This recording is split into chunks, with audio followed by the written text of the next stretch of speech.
Hello friends, আবারও একটি নতুন রেসিপি নিয়ে তোমাদের সামনে হাজির হয়েছি। এখন প্রচণ্ড গরম শুরু হয়ে গেছে, আর এই গরমে কিন্তু হালকা পাতলা খাবার খেতেই ভালো লাগে। গরমকালে আমরা সাধারণত শুক্তো সবাই কম বেশি বানিয়ে থাকি। আজকে আমি একটু অন্য ধরনের শুক্তো তোমাদের সাথে শেয়ার করছি। আশা করছি রেসিপিটি তোমাদের কাছে ভালো লাগবে। আজকে আমি তোমাদের সাথে বিভিন্ন সবজি দিয়ে শুক্তো বানিয়ে কিন্তু দেখাচ্ছি না। আজকে আমি তোমাদের সাথে শেয়ার করব পটল শুক্তো রেসিপি। পটল শুক্তো যদি কখনো না খেয়ে থাকো, প্লিজ একবার ট্রাই করো। আশা করছি সববার ভালো লাগবে। তাহলে চলো আর বেশি কথা না বাড়িয়ে শুরু করছি আজকে রেসিপি পটল শুক্তো, যা বানাতে কিন্তু খুব বেশি সবজি প্রয়োজন হয় না, কিন্তু খেতে হয় অসাধারণ। পটল শুক্তো বানানোর জন্য আমি নিয়ে নিয়েছি পটল আর উচ্ছে। উচ্ছেগুলো প্রথমে দু সাইড কেটে লম্বা লম্বা করে কেটে নেব, আর সেমভাবে পটলগুলোকেও কেটে নেব। এই দেখো, পটলের দুই সাইডটা প্রথমে ফেলে নিচ্ছি, আর তারপর অল্প অল্প খোসা ছাড়িয়ে নেব, আর এগুলোকে লম্বা লম্বা করে কেটে নেব।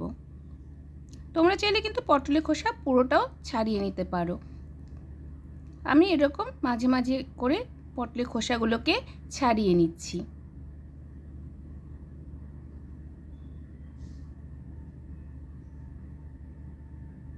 এই দেখো, এরকম ঠিক লম্বা লম্বা করে পটলগুলোকে কেটে নিতে হবে। তোমরা তো এমনিতেও জানো শুক্তোতে লম্বা লম্বা করে সবজি কাটা হয়, তাই পটলগুলোকেও আমি ঠিক এরকম লম্বা লম্বা করে কেটে নিলাম।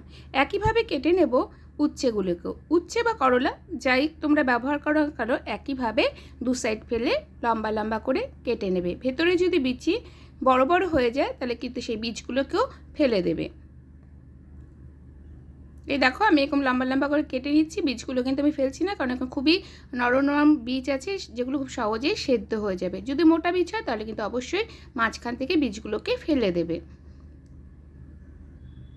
বাকি পটল আর উচ্ছেগুলোকেও একইভাবে কেটে তৈরি করে নিচ্ছি। এখানে কড়াতে তেল বসিয়ে দিয়েছি, সর্ষের তেল নিয়েছি। তেল গরম হলে এর মধ্যে দিয়ে দিচ্ছি উচ্ছেগুলোকে সামান্য নুন দিয়ে ভেজে নেব। শুক্তোতে কিন্তু সাধারণত হলুদ ব্যবহার করা হয় না, তাই আমি এখানে হলুদ ব্যবহার করছি না। তোমরা চাইলে হালকা ব্যবহার করলেও কোনো ক্ষতি নেই। করলাগুলোকে বা উচ্ছেগুলোকে প্রায় 3 থেকে 4 মিনিট এভাবে ভেজে নেব। এই দেখো, উচ্ছেগুলোকে আমি এবার তুলে নিচ্ছি। সব উচ্ছেগুলো ভেজে তুলে নিয়েছি। এবার আবারও কড়াতে দিয়ে দিচ্ছি সর্ষের তেল, দিয়ে দিলাম 5 ফোড়ন। শুক্তো রান্নার সময় যদি 5 ফোড়নে ব্যবহার করা হয় তাহলে কিন্তু গন্ধটা বেশ সুন্দর আসে, তাই সাধারণত শুক্তো রান্না করলে আমি 5 ফোড়নই দিয়ে থাকি। এবারেতে দিয়ে দিলাম লম্বা করে কেটে রাখা পটলগুলোকে। এবারেতে দিয়ে দিচ্ছি স্বাদ অনুযায়ী নুন দিয়ে এবার পটলগুলোকে হালকা ভেজে নেব। এই 2 থেকে 3 মিনিট ভেজে নেব, আর তারপর একটি ঢাকনি দিয়ে ঢেকে পটলটাকে প্রায় 5 মিনিটের জন্য সেদ্ধ করে নেব। 5 মিনিট হয়ে গেছে, এবার চেক করে নিই পটলগুলো সেদ্ধ হয়েছে কি না। পটলগুলো সেদ্ধ হয়ে গেছে। এবারেতে দিয়ে দিচ্ছি আদা আর রাঁধুনি বাটা।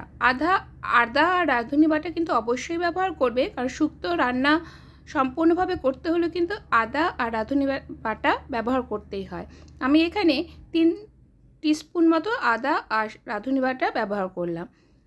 এবার বাটা মশলার সাথে পটলগুলোকে খুব ভালো করে এভাবে কষিয়ে নিতে হবে। গ্যাসের ফ্লেম লোতে রাখা আছে। প্রায় 5 মিনিট ধরে আবারও পটলগুলোকে মশলার সাথে কষিয়ে নিলাম, আর তারপর একটি ঢাকনি দিয়ে ঢেকে নিলাম। এবার পটল সেদ্ধ হওয়া পর্যন্ত অপেক্ষা করতে হবে। প্রায় 8 থেকে 9 মিনিট হয়ে গেছে। এবার দেখে নিই পটলগুলো সেদ্ধ হয়েছে কি না। এই দেখো বন্ধুরা, পটলগুলো কিন্তু ভালো মতোই সেদ্ধ হয়ে গেছে। প্রায় 80% মতো সেদ্ধ হয়ে গেছে পটলগুলো। এবারেতে দিয়ে দিচ্ছি সর্ষে আর পোস্তর পেস্ট।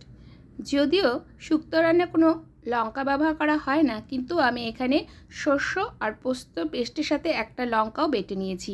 আমার তাতে মনে হয় টেস্টটা আরও বেশি ভালো হয়। যাই হোক, তোমাদের যদি ইচ্ছে না করে তোমরা লঙ্কাটা ব্যবহার নাও করতে পারো। এবার ভালো করে শস্য আর পোস্তর পেস্টের সাথে পটলগুলো মিশিয়ে দিলাম, আবারও ঢেকে দিলাম। 5 মিনিট পর দেখে নিচ্ছি কী অবস্থায় রয়েছে এই পটলগুলো। এই দেখো, সব জল কিন্তু শুকিয়ে গেছে, এক্সট্রা জল তো আমি ব্যবহার করিনি। পোস্ত আর শস্য বাটার সময় একটু বেশি জল ব্যবহার করেছিলাম, সেটা দিয়ে কিন্তু পটলগুলো সেদ্ধ হয়ে গেছে। এবার এতে আমি দিয়ে দিচ্ছি ভেজে রাখা করলাগুলোকে বা উচ্ছেগুলোকে।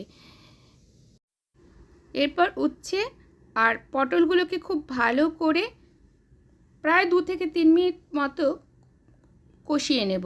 এই দেখো, ঠিক এইভাবে কষিয়ে নিচ্ছি। গ্যাসের ফ্লেম লোতে রাখা আছে। একটু সময় ধরে যদি শুক্তোটা রান্না করা হয় তাহলে কিন্তু খেতে বেশি ভালো হয়। পুরো রান্নাটাই কিন্তু আমি লো টু মিডিয়াম ফ্লেমে করছি। এবার এতে দিয়ে দিলাম দুধ। ট্র্যাডিশনাল শুক্তো রান্না কিন্তু দুধই ব্যবহার করা হয়, তবে গরমে যদি দুধ হজম না হয় তাহলে কিন্তু দুধের জায়গায় জলও ব্যবহার করতে পারো। এবার দুধের সাথে খুব ভালো করে এভাবে সবজিগুলো মিশিয়ে নিচ্ছি আর তারপর একটি ঢাকনি দিয়ে ঢেকে দেব।